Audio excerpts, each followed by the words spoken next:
నమస్తే అన్న అందరికీ నమస్కారం.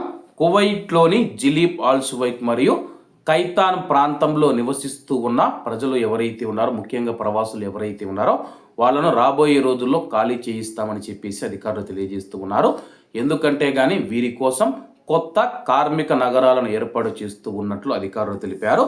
వివరాల్లోకి వెళితే కువైట్ రాజు Sheikh Mishal Al Ahmad Al Jaber Al Sabah గారి నేతృత్వంలోని కువైట్ ప్రభుత్వం కార్మికుల గృహ సమస్యను పరిష్కరించడం మరియు కీలకమైన రంగాలకు మద్దతు ఇవ్వడం పైన దృష్టి పెట్టాలనే నిర్ణయం యొక్క చర్యకు అనుగుణంగా సమగ్ర అభివృద్ధి పరిష్కారాలను అమలు చేయడంలో ఆసక్తిగా ఉన్నామని చెప్పేసి కువైట్ ఉప ప్రధానమంత్రి మరియు మినిస్ట్రీ ఆఫ్ ఇంటీరియర్ మంత్రి షేక్ ఫహాద్ ఆల్ యూసఫ్ గారు తెలియజేశారు. ఈ పరిష్కారాలలో కార్మికుల కోసం కొత్త నివాస నగరాలను ఏర్పాటు చేస్తాము, వ్యవసాయ రంగంలోని లోపాలను పరిష్కరిస్తాము, స్థానిక ఉత్పత్తికి మద్దతు ఇస్తామని చెప్పి తెలపడం జరిగింది.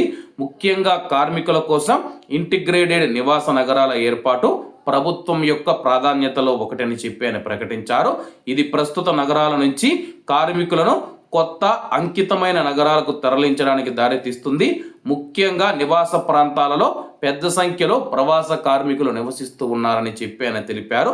కువైటు రాజకీయ న్యాయకత్వం ఈ సమస్యను నిశ్చితంగా పరిశీలిస్తుందని చెప్పి తెలిపారు. ప్రస్తుతం ఉన్న కార్మికుల నగరాలు వాటి పూర్తి సామర్థ్యానికి చేరుకున్నాయని, ప్రత్యేక కంపెనీలు త్వరలో జిలీబ్ ఆల్ సువైత్ మరియు కైతాన్లోని కార్మికులను ప్రస్తుత గృహాలను భర్తీ చేయడానికి కొత్త కార్మికుల నగర ప్రాజెక్టులను అమలు చేయడం ప్రారంభిస్తాయని చెప్పి సూచించడం జరిగింది. జిలీబ్ ఆల్ సువైత్ మరియు కైతాన్లో ఉన్న ప్రవాస కార్మికులు ఎవరైతే ఉన్నారో రాబోయే రోజుల్లో వాళ్ళు ఖాళీ చేసి కొత్త కార్మిక నగరాలకు వెళ్లాల్సి ఉంటుందని చెప్పేసి, దానికి సంబంధించి పూర్తి ప్లాన్ ఇప్పుడే అయిపోయిందని చెప్పేసి, అలాగే పనులు కూడా ప్రారంభమైనట్లయితే ఆయన వెల్లడించడం జరిగింది. అలాగే రాబోయే రోజుల్లో ప్రవాసులు ఎక్కువగా నివసించే పరవానియా కావచ్చు, మహబూల్లా కావచ్చు, సాల్మియా కావచ్చు, హవల్లీ కావచ్చు, అక్కడ నివసిస్తూ ఉన్న ప్రవాసులను కూడా మేము కార్మిక నగరాలకు తరలిస్తామని చెప్పేసి అధికారులు తెలుపుతూ ఉన్నారు. మరి దీనిపైన మీ యొక్క అభిప్రాయాన్ని కామెంట్ రూపంలో తెలియజేయాలని కోరుకుంటూ, అందరూ బాగుండాలి, అందులో మనం ఉండాలి. అందరికీ నమస్తే అన్న, జై హింద్.